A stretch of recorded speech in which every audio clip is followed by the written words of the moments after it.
Ангиограф – современный высокотехнологичный аппарат, с помощью которого можно визуализировать просвет сосудов и полости сердца. Аппарат будет доставлен в республику благодаря договоренностям и поддержке российского Минздрава.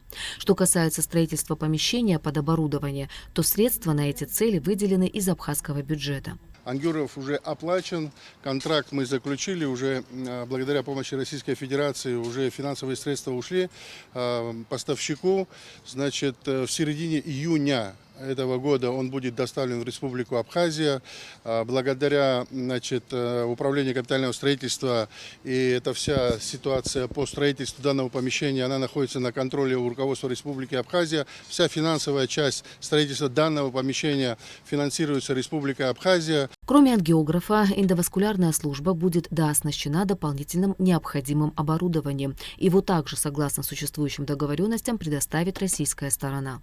У нас есть еще дополнительные контракты с Российской Федерацией по дооснащению ангиографической службы, эндоваскулярной службы дополнительным необходимым оборудованием. Помимо того, что сам аппарат будет привезен, будет дополнительное оборудование в виде шкафов и ламп, и специальных аппаратов, таких как наркозные аппараты и инструментарий. Вот это все уже в стадии проработки. Я думаю, сегодня, максимум в понедельник, этот контракт будет подписан, и все в сроки также будет доставлено в Республику Абхазия. Для ангиографа на территории республиканской больницы строится новое помещение, которое соединится с главным корпусом медучреждения. Ангиографический комплекс займет 169 квадратных метров. Строительные работы ведутся согласно графику. Строительные работы на объекте ведутся в строгом соответствии с техническим заданием, выданным Министерством здравоохранения под чутким руководством лично министра. Проводятся в соответствии с проектными решениями необходимыми. Сложностей в строительстве, я думаю, что не предвидится, и все будет дано в срок.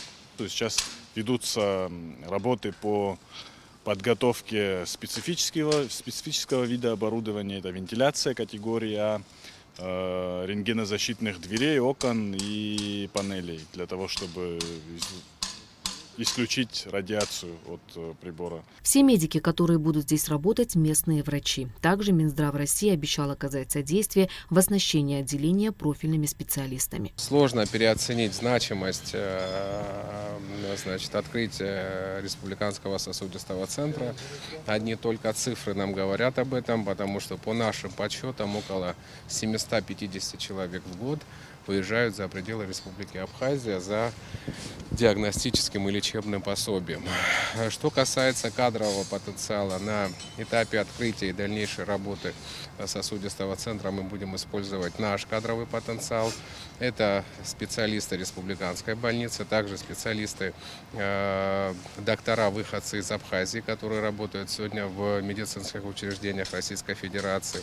Также мы будем использовать помощь наших российских коллег. Вы знаете, что недавно приезжал академик Бойцов, и во время, при договоренности с Министерством здравоохранения достигнута была договоренность такая, что они нам в этом помогут и делегируют своих специалистов в Республику Абхазия.